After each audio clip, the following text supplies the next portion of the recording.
Human language is messy, highly ambiguous, and fundamentally hostile to rigid computational logic. Sentences are not mere lists of words. They operate on recursive grammar, where clauses embed inside other clauses, forming structures that machines struggle to parse. To complicate things further, a single word can hold contradictory meanings. The precise definition relies entirely on the context of the surrounding words. The physical length of this context is also unpredictable. A complete, grammatically valid thought can span 3 words or 300. Any machine attempting to extract semantic meaning must be capable of absorbing infinite variations in structure, context, and length. The classical approach to natural language processing dealt with this complexity by forcing raw text through a rigid sequence of symbolic representations. This diagram illustrates a traditional syntactic parse tree. Classical systems mapped raw text into distinct part-of-speech tags and then forced those tags into these explicit hierarchical branches to determine literal meaning. Engineers eventually sought to replace these brittle, multi-step pipelines with neural networks. But standard feed-forward networks operate under strict physical constraints. They require input vectors of a fixed, predetermined length. You cannot feed a variable-length human sentence into a static neural layer designed to ingest a fixed array of numbers.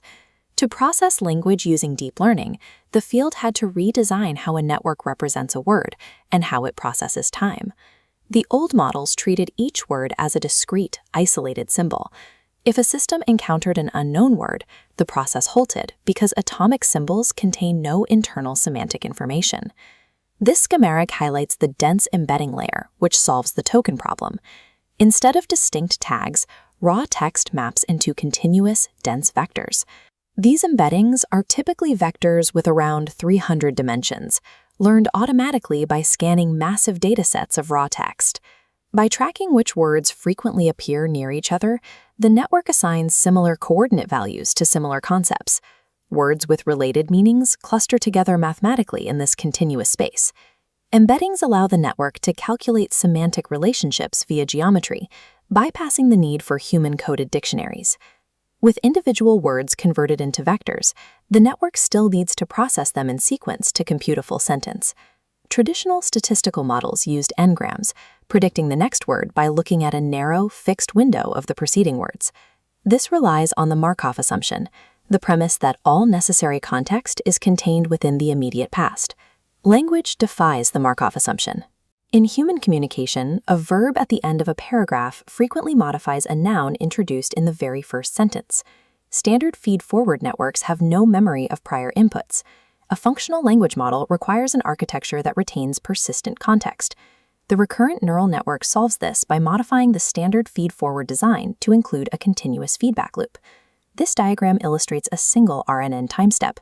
The hidden layer does not merely compute the current word vector, xt.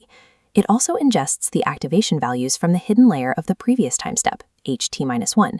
We can see this more clearly by unrolling the operations across time. The computation on the first word yields the activation vector h1. This vector is passed forward, becoming an input constraint when calculating the second word to create h2. This passing vector is the hidden state. It acts as a continuously updating mathematical summary of the entire sentence processed up to that exact moment. The hidden state breaks the fixed-width bottleneck.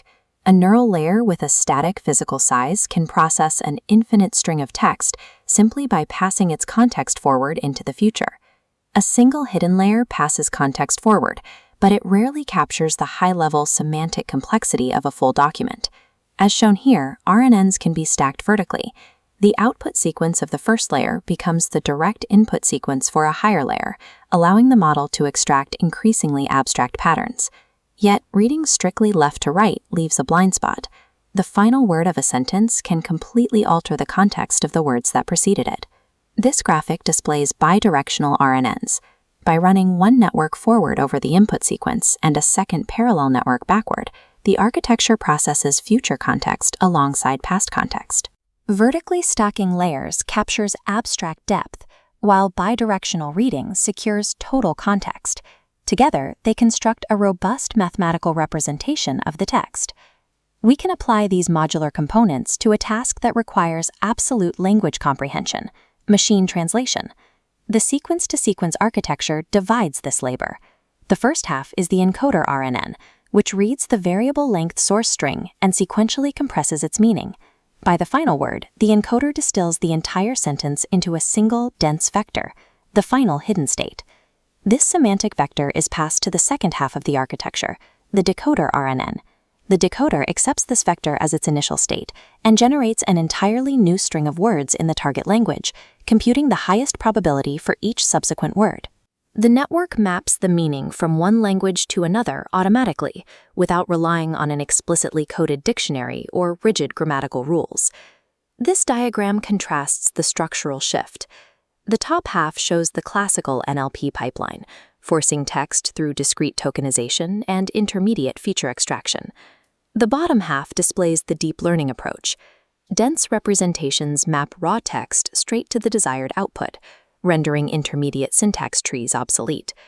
The resulting systems process variable sequences efficiently, and they scale directly with raw data rather than manual engineering.